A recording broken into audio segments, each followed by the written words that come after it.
رات اندھیری اور تاریک تھی۔ قبرستان میں اگے بیری کے پیڑ پر بیٹھے الو کی چیخ سناٹے کے پردے کو چاک کرتی، پھر گہری خاموشی چھا جاتی۔ دور جنگل میں گیدڑ کے رونے کی آواز سنائی دے رہی تھی۔ جھینگر تو بس اپنا راگ الاپے جا رہے تھے۔ ویسے بھی انہیں رات کے سین میں اپنا بیک گراؤنڈ میوزک دینا پسند تھا۔ اسی لمحے قبرستان سے ایک بوڑھا لاٹھی ٹیکتا برآمد ہوا۔ بوڑھے کے سفید لمبے بال اس کے چہرے پر بکھرے ہوئے تھے۔ وہ کفن کی طرح سفید لباس پہنے منہ ہی منہ میں کچھ بڑبڑاتا ہوا چلا جا رہا تھا۔ بستی کے چوراہے پر پہنچ کر اس نے سر اٹھا کر آسمان کی طرف دیکھا، پھر کچھ سونگا اور چودھری صاحب کی حویلی کی طرف چل پڑا۔ حویلی کا چوکیدار اشرف عرف اچھو بوڑھے کو دیکھ کر خوفزدہ ہو کر اندر کی جانب بھاگا۔ ساتھ ساتھ وہ حویلی کے مالک چودھری ہاشم کو پکارے جا رہا تھا۔ اچھو کی چیخ و پکار سن کر گہری نیند میں سوئے ہوئے نہ صرف چودھری ہاشم صاحب بڑا کر اٹھ گئے، بلکہ ان کے شہر سے آئے ہوئے دوست میر اسلم صاحب بھی بیدار ہو گئے، جو ہاشم کی فوت شدہ بیوی کی موت کی تعزیت کرنے چودھری صاحب کے پاس آئے ہوئے تھے۔ وہ بھی صورتحال کا جائزہ لینے کے لیے مہمان خانے سے برآمد ہوئے۔ کیا بات ہے اچھو، تم تو یوں چلا رہے ہو جیسے تم نے کوئی بھوت دیکھ لیا ہو۔ چودھری صاحب نے آنکھیں ملتے ہوئے اچھو کو ڈانٹا۔ چودھری صاحب، وہ قبرستان والے بزرگ آئے ہیں۔ اچھو نے گھبراتے ہوئے انداز میں مڑ کر حویلی کے دروازے کی جانب دیکھا، جہاں سے وہ پراسرار بوڑھا لاٹھی ٹیکتا ہوا آرام آرام سے چلتا اندر چلا آ رہا تھا۔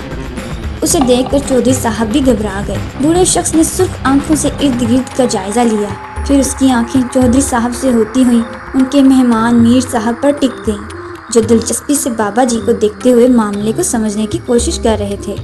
میرے لیے کیا حکم ہے سرکار؟ چودھری ہاشم نے بزرگ سے پوچھا۔ بڑے لوگوں کے گناہ بھی بڑے ہوتے ہیں چودھری، اللہ تمہاری بیوی پر رحم کرے، وہ بڑی مصیبت میں گرفتار ہے، بوڑھے نے باروب انداز میں کہا۔ وہ تو میں آپ کو دیکھتے ہی سمجھ گیا تھا، میں ہر قسم کا صدقہ خیرات کرنے کو تیار ہوں، بس چودرانی کی مشکل دور ہونی چاہیے۔ چودھری ہاشم نے کہا، صدقہ خیرات تم نے اپنی بیوی کے لیے دینا ہے، کون سا مجھ پر احسان کرنا ہے؟ لاؤ دو مجھے 5 لاکھ، اور ہاں، چودرانی کے 4 سونے کے کنگن بھی لیتے آنا۔ اس نے مجھے تاکید کی تھی کہ میں اس کے سونے کے کنگن لیتا ہوں۔ جیسے آپ حکم کریں سرکار، چودھری صاحب نے تابعداری سے کہا، اور بزرگ کو 5 لاکھ روپے اور سونے کے کنگن لا دیے۔ سفید بالوں والے بزرگ کے جانے کے بعد میر اسلم صاحب نے اپنے دوست چودھری ہاشم سے معاملے کی تفصیل دریافت کی، تو انہوں نے بتایا کہ یہ پراسرار بابا قبرستان سے تب ہی نمودار ہوتا ہے جب کسی کا مدعا اپنے اعمال کی وجہ سے مشکل میں ہوتا ہے، پھر صدقہ خیرات کرنے سے وہ مشکل ٹل جاتی ہے۔ یہ تو کوئی نوسر باز لگتا ہے، یہ رہتا کہاں ہے اور یہ ہے کون؟ میر صاحب نے تعجب سے کہا۔ ایسے نہ کہیں میر صاحب، یہ بزرگ تو ہمارے بزرگوں کے وقت سے بستی میں آ رہا ہے، ہمیں تو یہ بھی نہیں پتا کہ یہ جن ہے یا کوئی فرشتہ، چودھری صاحب نے عقیدت سے کہا، اور میر صاحب اپنا سر پیٹ کر رہ گئے۔ ان کو یقین تھا کہ یہ کوئی فراڈیا ہے جو گاؤں کے سیدھے سادے لوگوں کو ڈرا کر ان سے مال لوٹ رہا ہے۔ اگلے ہی دن اتفاق سے چودھری صاحب کی بکری مر گئی۔ میر صاحب جو ابھی کچھ دیر پہلے ہی گاؤں کے قبرستان سے ہو کر آئے تھے، جہاں ان کی گورکن سے بھی ملاقات ہوئی تھی، اس کے علاوہ وہ بستی کے کئی لوگوں سے بھی ملے تھے جنہوں نے تصدیق کی کہ وہ اپنے مردے بخشوانے کے لیے پراسرار بابے کو صدقے کے نام پر رشوت دیتے رہے ہیں۔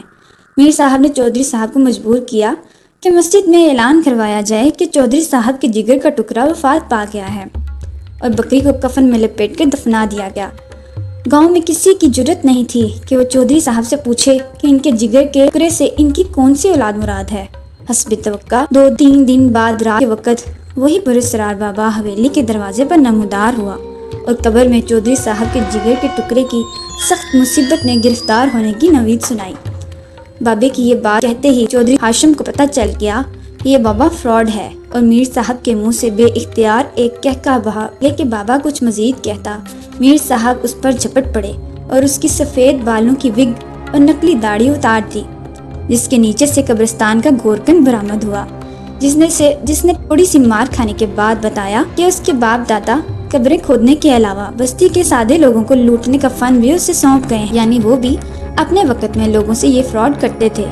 پیارے بچوں، یوں میر صاحب کی منطقی سوچ اور حاضر دماغی کی وجہ سے گاؤں والوں کی نوسر باز گورکن سے جان چھوٹ گئی۔